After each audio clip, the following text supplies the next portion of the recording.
The Oculus Rift and the HTC Vive have been out for a while, so it's now Sony's turn to show what it has with the PlayStation VR. It's already being vouched as the system that'll help proliferate VR beyond just early adopters. It's also being backed by some well-known developers and publishers, so you know that quality titles are coming to the system. And we know the kind of importance a sprawling library of content has on the system. Knowing what's on the horizon, it'll be intriguing to see where Sony's VR system will sit in the landscape. Well, is it going to be the one to disrupt things? That's the bigger question.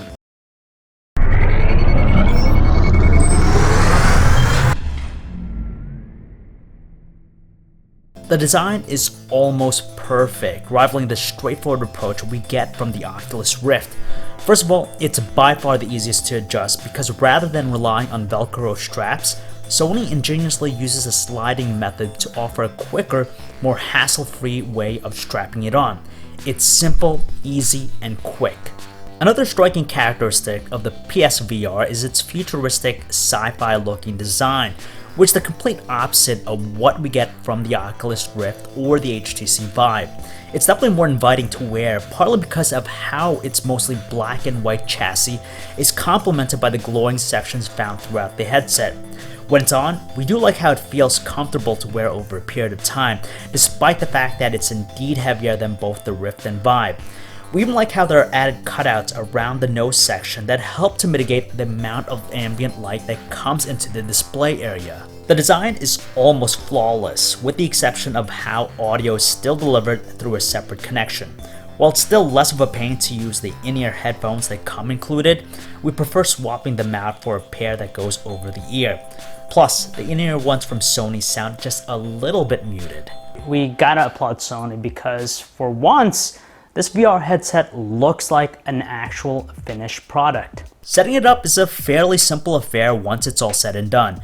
Sure, it might be overwhelming once everything's unboxed, but trust us, it's not as bad as you'd think. Much like the Oculus Rift's implementation, there's only a single sensor we're left dealing with when it comes to tracking the headset. So in this case, it's the PlayStation camera. We place it above the TV since the vantage point from there seems to be more optimal. There's also the processor unit, which looks like a miniature PS4. Yes, we find that it's annoying, there's now cables and cords going in and out of the PS4, but at least the initial setup was a breeze. Without taking into consideration the software downloads and updates, I'd say the whole process of actually setting up the PlayStation VR took roughly around 15 minutes, which is just as long as the Oculus Rift and a lot faster than the HTC Vive.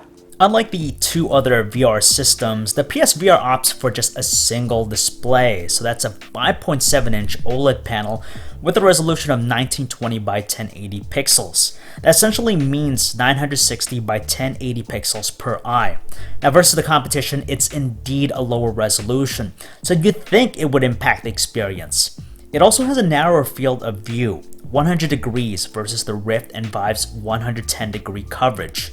Honestly, we don't feel that they negatively impact the experience. Sure, edges might appear jagged at times, indicating how the resolution combined with a single display panel can maybe make for an inferior graphics, but we really don't feel that its narrow field of view takes away from the overall experience. And after a while, honestly, you get used to it. Now, in order for the entire system to work properly, the PlayStation camera acts to keep track of all the positional LEDs found on the headset, in addition to the DualShock 4 and Move controllers. The limitation with only the single camera tracking everything means interaction is going to be isolated to what's in front of you. There's no full 360-degree interaction, meaning that it won't continuously force players to turn to the opposite side of where the camera is tracking. Even without that, it doesn't affect the overall experience in our opinion. Many games that we've checked out compensate for this by presenting gameplay in a forward direction. Rail-type games such as Until Dawn, Rush of Blood are played in a sitting down position so that most of the interaction is done with whatever's in front of us. In terms of tracking, we did notice several instances when the VR world would shift, when the Move controllers or the DualShock 4 controllers were blocking the headset from being in direct sight of the PlayStation camera.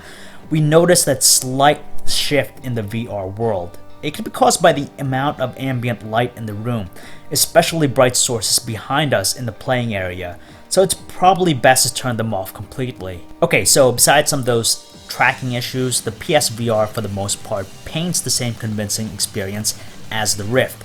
It might not offer the same room scale experience as the Vive, but movement is relatively smooth.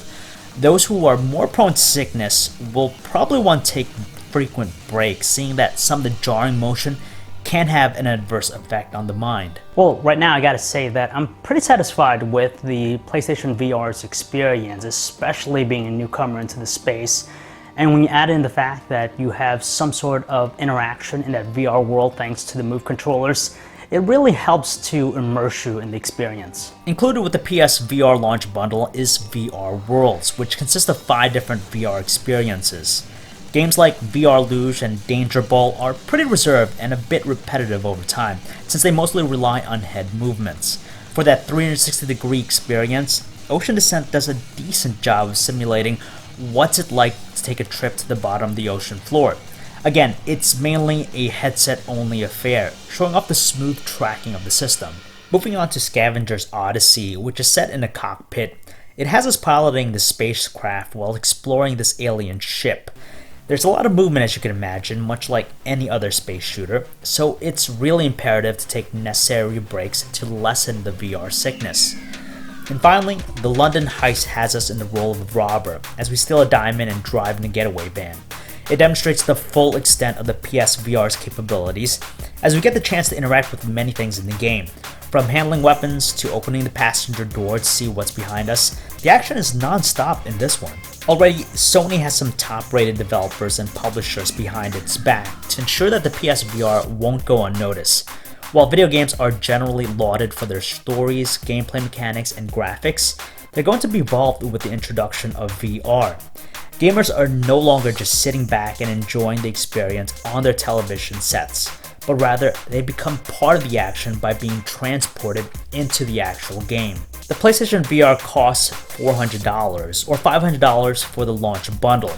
If you already don't own a PS4, it'll set you another $300 for the console, a total investment of $800 from the looks of it. That's still significantly less than owning the HTC Vive or Oculus Rift with a PC rig capable of handling them. Yes, it's still a hefty investment, but we feel as though Sony has a sweet spot to broaden VR's adoption to consumers on a larger scale.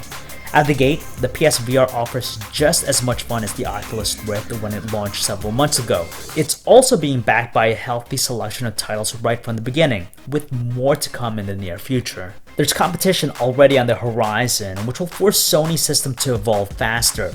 While adding new controllers and interactions in the VR world are logical steps to go down, it's ultimately going to be the content that will drive people to Sony's system. Just as long as games come out polished and perform decently, while also concocting newer, more riveting experiences, the PlayStation VR can potentially be the system to take VR to the next level. And there you have it, folks. That is the PlayStation VR review. A lot of fun. Of course, the price point makes it appealing for more people. But if you want to learn more about it, you can check out our website, VR Source, your source for all kinds of reality.